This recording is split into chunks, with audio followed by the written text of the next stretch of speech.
Hi, in this tutorial I'm going to show you how to split columns on two parts in Google Sheets. So for example, we have here name column with name and surname of the person.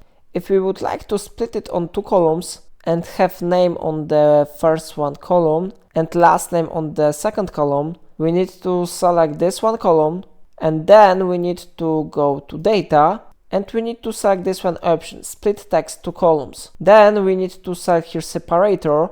On default, it is set to detect automatically.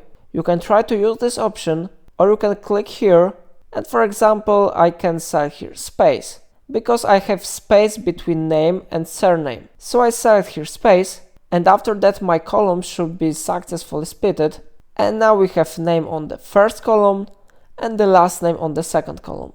So how you see it really works. If I helped you to do it, remember to like this tutorial and subscribe my channel. Please let me know in comment if it's a problem.